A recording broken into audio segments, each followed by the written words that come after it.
Hello again, everyone. This is Randy, your Soul Machine Man, and what we're looking at is an assortment of motors, a gaggle of motors, if you will, quite a few. And this is not even close to the number of motors I have. I would say probably multiply this by 50 to 100. I got a lot of motors. I got them, man. Every kind of a motor you can have, I have. And a lot of times they come out of machines that maybe the machine was completely DOA, couldn't be fixed, or something. There's always something going on. Maybe they were shipped to me and they got destroyed in shipment. That's happening a lot lately. It's a sore spot. Let's don't talk about it. But some of these were old machines, like this old Singer one over here.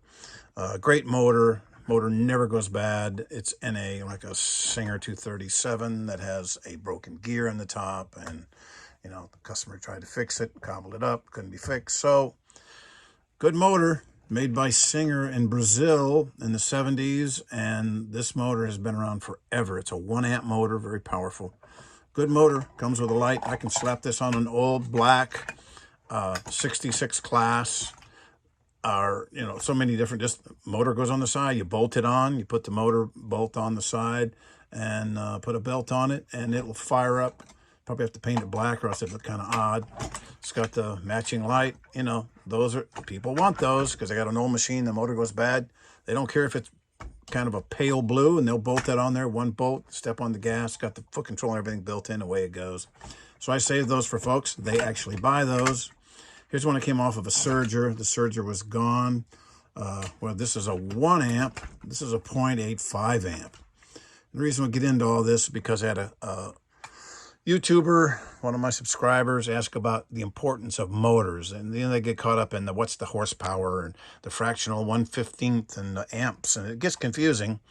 But most of these are going to be in the range of 1.4 on the high side to 0.5 on the low side, and it depends on the machine, whether it's a full rotary, whether it's an oscillator, whether it's how it's geared, double pulley system, whether or not it's going to even be an issue.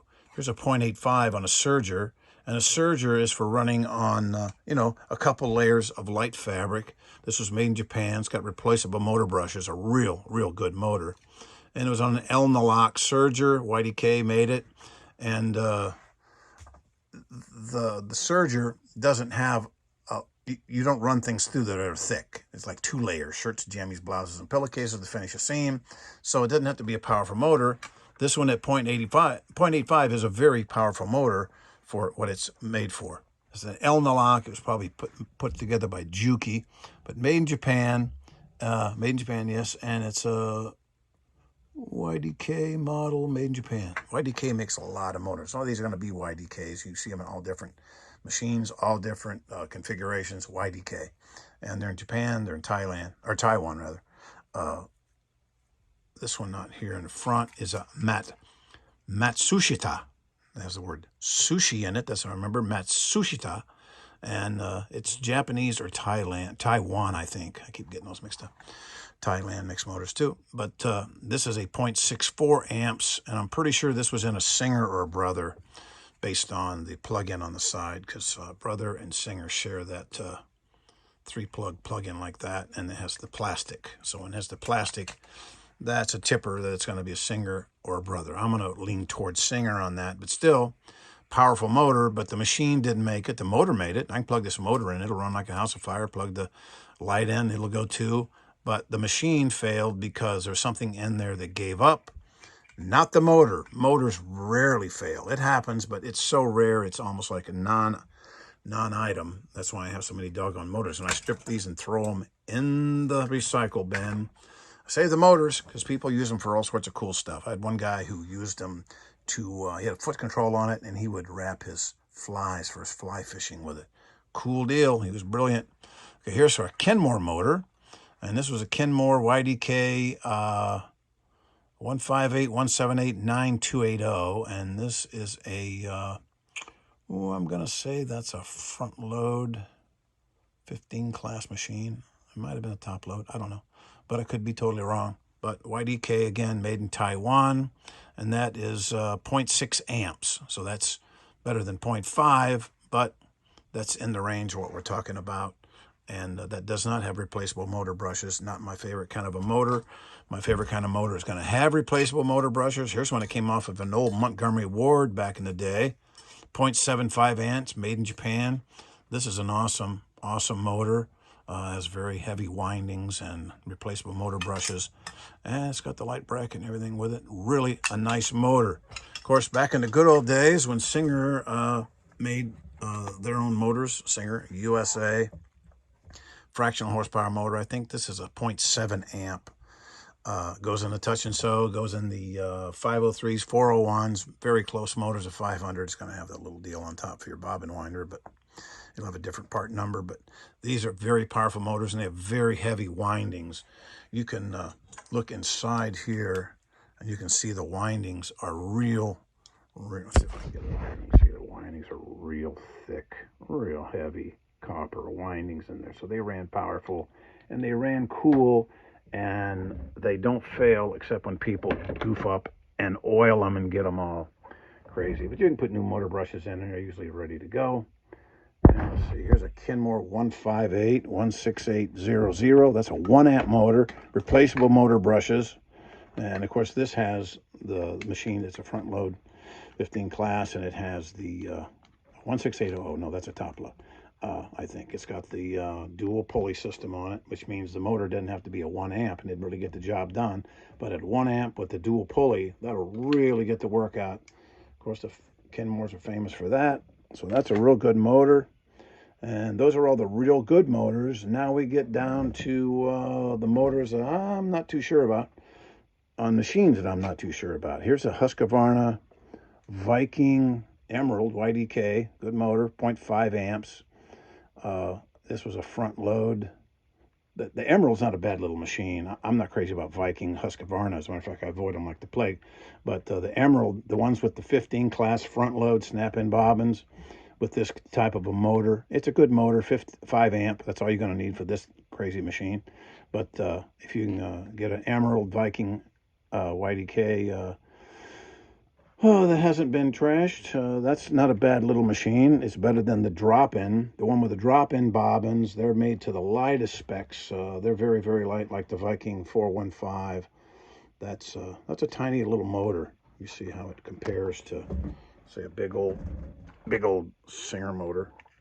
The Viking motors, they're very small, and the windings inside, you can take a peek at the windings. I'm pretty sure you can see them in here. They're just very, let's see how close we can get here and see these windings, because this is what's very impressive. You see how small the windings are compared to the Singer.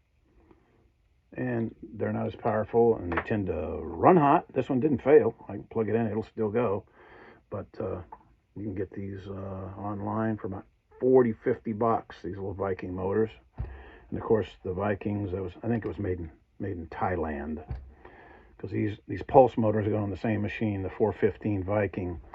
You have pulse motors, and the question was, well, what's the difference between a pulse motor and a regular motor? A pulse motor, it gets a pulse of electricity, and it goes left, right, left, right, left, right, makes the needle bar go left, right. Or if it's down underneath on your feeders, it makes your feeders go front, back, front, back, front, back.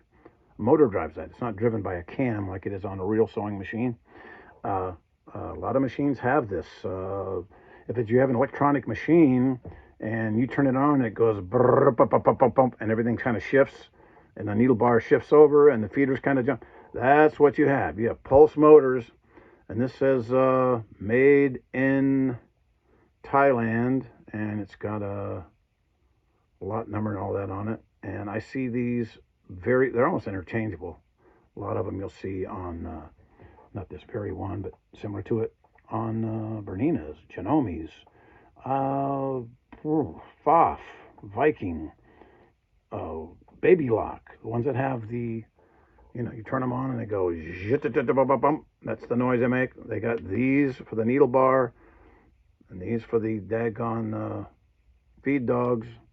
Then you'll probably have a motor this size or even smaller. The Bernina other day had a motor even smaller than this. I was stunned at how tiny the motor was, but it was working. We got it working. Now, last but not least, and I always save this for last because this is like the coup de grace. This is the why we're here, folks.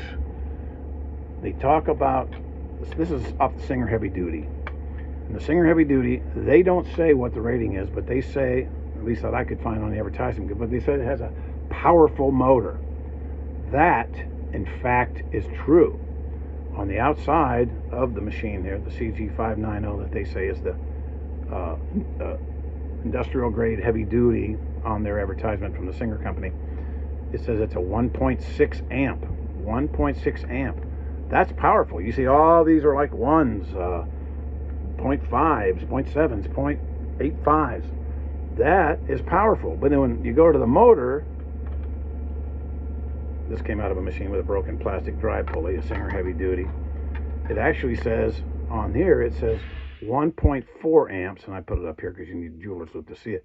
1.4 amps, made in Brazil. It doesn't have replaceable motor brushes. They're not anticipating this thing lasting long enough to outlive the machine, but this one did because the machine actually collapsed. They will outlive the machine because the machine will collapse. So it says 1.6 on the outside. That's my point. But inside the motor is actually a 1.4. So they were confused. So that makes it really sound cool. But 1.6, that's awesome. 1.4 is awesome enough. That's not a bad motor. But like I said, the motor rarely fails in the sewing machine. And the ones that tout the heavy frames never fail. It's the plastic on the inside. And of course, this one gave up the ghost because the Singer Heavy Duty had a broken plastic drive pulley, and I did a video on that. So that's the long and short of it as far as motors go. Motors rarely fail. Motors are very well made. They're not made by this guy or that guy. They're made by YDK. They're made by Matsushita. They're made by Singer back in the good old days. And the Kenors were made by YDK or Maruzen, however you pronounce it. They made theirs. But there are people who make motors, and they make good motors. And everybody buys them off the shelf, like back in the good old days when we had Radio Shack around. You can go and get a motor. You can get a motor and pretty much choose your poison how you want it to be. Replaceable motor brushes, or made by Matsushita, made by YDK, or made by Singer.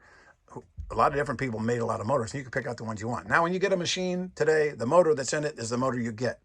But if you can get any of these type of motors, these are all good motors. They run cool. They got a fan there. You can put oil in them. They have oil wicks around them so you can keep them oiled. These type of motors are really good motors. These motors are awesome motors. These, Husqvarna, Viking, I'm not a big fan. They run hot. They're not strong. And these always go up until they croak. When you turn your machine on and it starts sewing backwards, or it sews in one spot, that means your feed motor's gone. When it locks to one side and won't zigzag, that's when you know your zigzag motor, pulse motor's gone. So these have a short lifespan on the new electronic machines, short lifespan. But these other ones with replaceable motor brushes, they can go for quite a long time. Rarely do you replace a motor. You just keep putting new brushes in it and you're ready to go. So that's the long and short of it on motors. So good luck buying a machine. Try to get one that's a front load 15 class that has a, like even that daggone Husqvarna Viking Emerald. Front load 15 class with a good solid motor. Rest of them, Husqvarna Vikings with the drop-in bobbins. I'm not a fan. They always have a problem. All right? Thanks.